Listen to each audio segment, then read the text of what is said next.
आज शक्तीपीठ बाधितांची तुम्ही भेट घेतलेली, काय चर्चा झाली, नेमकी काय परिस्थिती वाटते एकूण? मला अगोदर सांगितलं होतं की शेतकरी उपोषणाला आपण त्यांना पाठिंबा द्यायला भेट घेण्यासाठी इतकं मारलं हे माहीत नव्हतं, लाठीचार्ज झालेला माहीत होता, परंतु इतकं मारलं आहे महिलांना सुद्धा ते क्रूरपणानं आपला सरकारनं शेतकऱ्यावरती केला नाही पाहिजे. कारण मुख्यमंत्री साहेबांची, फडणवीस साहेबांची जबाबदारी हे शेतकरी हे आपण सांभाळला पाहिजे. त्यांची म्हणणं काय, त्यांची भावना काय, शेतकऱ्यांची इच्छा काय ते जाणून घेतलं पाहिजे.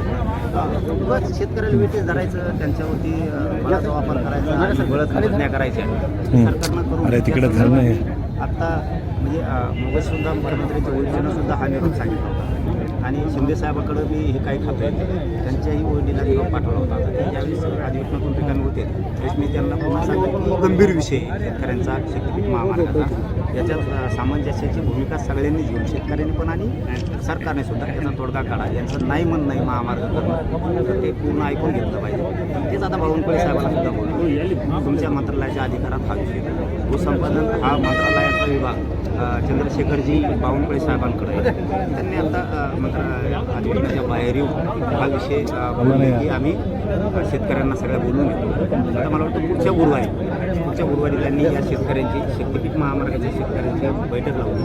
त्या बैठकीत तोडगा 100% काढतो असं त्यांनी शब्द दिला आणि मग त्यांनी सांगितलं की आता सगळ्या शेतकऱ्यांनी सोडून घ्या. मला खात्री आहे की बावनकुळे साहेब 100% याच्यातून मार्ग काढणार, कारण मी याच्यावर त्यांना प्रश्न सांगितला होता असा मागणीचा, त्यांनी तो कडीला नेला होता. आत्मविश्वास आहे की ते मार्ग काढतो. तर दादा पण ह्या महामार्गाची मागणीच नाही आहे आणि आवश्यकता नाही, इतक्या चांगल्या जमिनी जर जात असतील तर या शेतकऱ्यांनी नेमकं करायचं काय? मग आता ही भूमिका त्यांनी सरकार दरबारी सुद्धा मांडणं गरजेचं आहे. आंदोलनाच्या माध्यमातून मांडले हे लोकशाहीचा अखेर. मीडियाच्या बांधवांनी सगळ्यांनी त्यांना साथ देऊन त्यांच्या अन्यायाला वाचा बोलली ही पण चांगली गोष्ट आहे. पण आता तुम्हाला सरकार दरबारी एकदा ही विषय मांडावा लागेल की जर शक्ती महामार्गाची आवश्यकताच नाही शेतकऱ्यांच्या विरोधी तर करू नका. शेतकऱ्यांपेक्षा मोठं राज्यात कोणी नाही, कारण या शेतकऱ्यांनी सरकारला बसवलं. सुखी समाधानी मंत्री आहेत, कोणाच्या जीवावरती ते शेतकऱ्यांचे. शेतकरी सुद्धा सुखी समाधानी राहायला पाहिजे ना, ही भूमिका सरकारची. म्हणून आता बावनकुळे साहेबांनी चांगला विषय हातात घेतला म्हणायचं. उलट त्यांनी रिस्पॉन्स दिला आहे की ठीक आहे, मी शेतकऱ्यांशी चर्चा करायला तयार आहे आणि मार्ग पण काढायला तयार आहे. तर एकदा बसलं पाहिजे या मताचा मी. त्या दिवशी अधिकारी म्हणत होते तुम्ही नाही दिल्या तरी आम्ही जमिनी हिसकावून घेऊ, अशा पद्धतीची भाषा मोजणी अधिकाऱ्यांची, महसूल प्रशासनाची होती. मला वाटत नाही त्याच्यात काय बावनकुळे साहेबांचा विषय असेल किंवा फडणवीस साहेबाचा असेल, काय अधिकारी नमुनेबाज असतील, इकडे सुद्धा काही करू शकतील. असं कोणी अधिकारी असेल तर म्हणणारा कोण?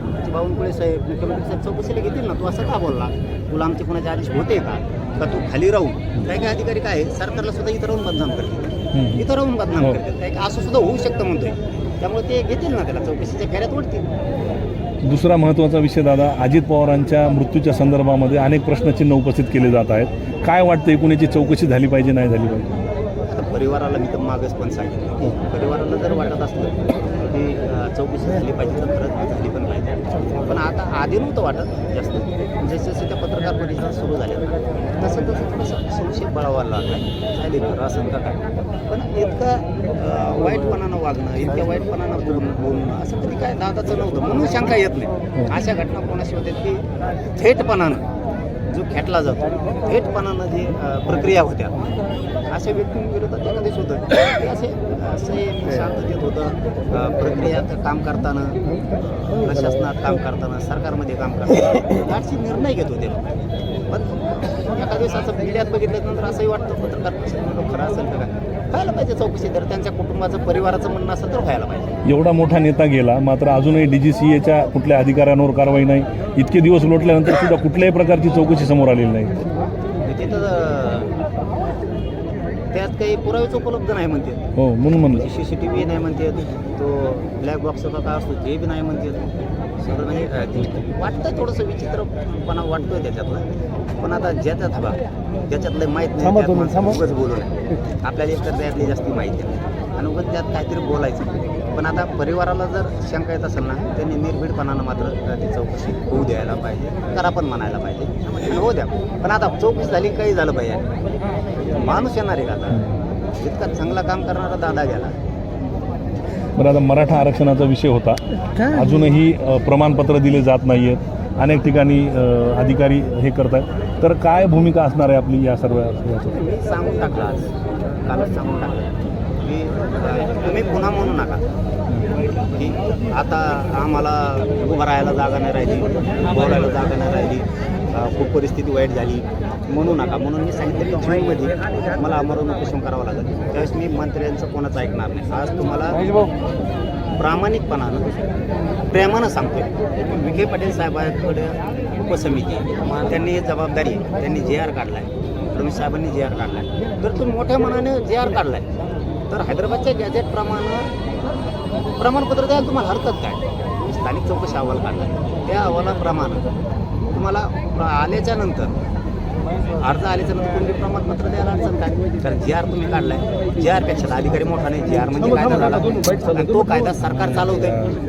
तो कायदा सरकार चालवते आणि मग तुम्ही कायदा डावलणार का अधिकारी?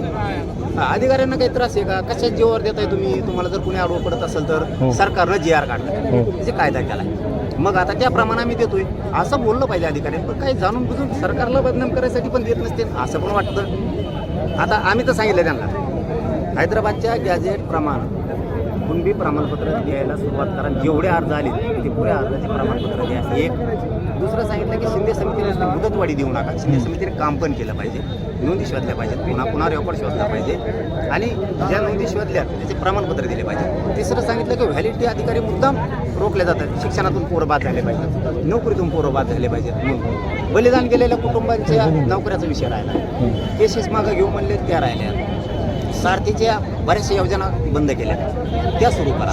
जवळपास 80,000 ते 1,00,000 शिष्यवृत्ती थांबली, त्याचं काय? EWS-मधून काही पोरांची पोलीस भरती झालेली, त्याचं काय? EWS-मधून ज्यांच्या निवड झाल्या, फसवल्याची भावना आहे आपली. सरकार प्रामाणिक आहे वाटतं का तुम्हाला? सरकार या प्रकरणामध्ये प्रामाणिक आहे का वाटतं का? नाही, अधिकारी काय करायला लागले? सरकारने आदेश दिले ते खाली पाळायला नाही लागले. म्हणून आता एक परिपत्रक काढणं गरजेचं आहे. JR काढल्याच्या नंतर आणि त्या परिपत्रकात स्पष्ट उल्लेख असला पाहिजे. JR प्रमाणे स्थानिक चौकशी अहवालाप्रमाणे जो अर्ज करत त्याला कोणी प्रमाणपत्र द्या. आणि जर नाही दिलं, जर टाळाटाळी जाणून बुजून मराठा समाजाला जर सरकारनं विटीसला धरलं किंवा अधिकाऱ्यांनी विटीसला धरलं, त्या परिपत्रकात उल्लेख असला पाहिजे. जो अधिकारी प्रमाणपत्र देणार नाही त्याच्यावर फौजदारी गुन्हा दाखल होणार आणि त्याला निलंबित करणार. मग ह्यावेळेस ते प्रमाणपत्र वाटायला जोरानं सुरू करतील. आणखीन तरी मला वाटतं जो मराठा समाजानं विखे पाटील साहेबांवर विश्वास टाकला आहे त्या विश्वासाला विखे पाटील साहेबांनी तडा जाऊ देऊ नये. कारण एक तर हा मराठा समाज कोणावर विश्वास टाकत नाही आणि आता मराठ्याला कुठंतरी वाटायला लागले की मराठ्याचा एक नेता मराठ्यांच्या बाजूनं उभा राहिला म्हणजे विखे पाटील साहेब उभा राहिले. हे मराठ्यांना जसा JR काढलाय तसा 100% आरक्षण देणार. ही जी भावना विखे पाटलांबद्दल मराठ्यात तयार झाली ही पुसू देऊ नये, ही जबाबदारी विखे पाटील साहेबांची. याच अधिवेशनात त्यांनी 17 संस्थांचा पुणे, औंध आणि कोल्हापूर संस्थांच्या गॅजेटेडचा JR काढणं आवश्यक आहे. तुम्ही आमचा हाही ते द्या, पण तुम्ही सरकार काय करताय? मराठ्यांनी तुम्हाला सत्तेवर बसवलं आणि तुम्ही काय करताय? जे मराठ्यांच्या आरक्षणाचा विरोध करताय त्यांचा ऐकून मराठ्यांचा वाटोळा करायला लागला. कधी भाजपाकडे न जाणारा मराठा गेलाय किंवा मराठा बाहेर पडायला सुद्धा वेळ लागणार नाही. तुम्ही जर असंच विटेच मराठ्याला धरलं, मी फडणवीस साहेबांनाही सांगतो, विखे पाटील साहेबांना सुद्धा सांगतो, मी 2029 सगळ्याला पडून टाकीन. माझ्या पुढं माझ्या समाजापेक्षा मोठं कोणी नाही. तुम्हाला लय मोठी किंमत मोजावं लागेल. जितके मराठे ताकदीनं तुमच्या पाठीशी उभं राहिले, तुम्हाला सत्तेवर बसवलं, तेच मराठे तुमचे धूळदान करतील. कारण आमच्यासाठी आमचे लेकरं महत्त्वाचे, त्यांचं अस्तित्व भविष्य शिक्षणातलं आमच्यासाठी महत्त्वाचं आहे. आणि तुम्ही जर करू आज करू उद्या, मी ऐकतोय त्यावर ऐकतोय, मग तुम्ही आता म्हणू नका ते तुम्ही कमी वेळ दिला. मी आता आहे फेब्रुवारी, मार्च, एप्रिल, मे आणि मी जूनमध्ये उपोषण करतो म्हणलं. त्या टायमाला मंत्र्याला जवळ तर नाहीच येऊ देणार, पण हेच लोक अंतर्वेळीत उपोषण करता करता मुंबईकडे पुन्हा सुद्धा निघून आहेत. मग काय होईल? मग त्याचं आता तुम्ही ठरवून घ्या, मग कोणत्या टोकाला भूमिका जाऊ शकते. मुस्लिम समाजाचं सुद्धा आरक्षण जे आहे ते रद्द करण्यात आलेलं आहे सरकारकडून. अरे मुसलमानाचं देणार, दलिताच्या योजना देणार, त्या धनगराला आरक्षण देणार, त्या बंजारा समाजाचा असून त्यांना देणार. काहीकडे समाजाचा तीच खेळ आहे. काहीकडे समाजाचा खेळ माहीत झाला तुम्हाला? इतका बेकार खेळ करून ठेवला त्यांचा. आमच्या मराठवाड्यात इथं ती ओबीसी घेत, काहीकडे समाज विदर्भात ते SC मध्ये, खानदेशात ते ST मध्ये. मला येऊन सांगितलं काहीकडे समाजाच्या एका नेत्यांनी, तेव्हा म्हणलं मग एक पोरगी मी खानदेशात दिली, इथं होती ती ओबीसी, तिकडे गेली झाली ST, तिकडे पोरगी केली त्यांनी विदर्भातली. विदर्भातली पोरगी काहीकडे समाजाची एससीची तिथे ती एससी दाली ओबीसी होती म्हणे आमचा तर तपासच लागणार म्हणे हिने काय केलंय हा बघ काय असलं सरकारी गिन्यान गेले जात एकच आहे फक्त पण आरक्षण 3 कॅटेगरी एक द्या कोणतं तरी त्यांना वडर समाजाचे तेच हाल तर तुला आरक्षण आहे का अर्ध्या आमच्या इकडच्या आदिवासीला आरक्षण आहे का लिंगायत समाजाचं आरक्षणाचे काय केलं त्यामुळं आपणच शान उभा आता 29ला जर आपल्याला असंच बसविलं साफ करून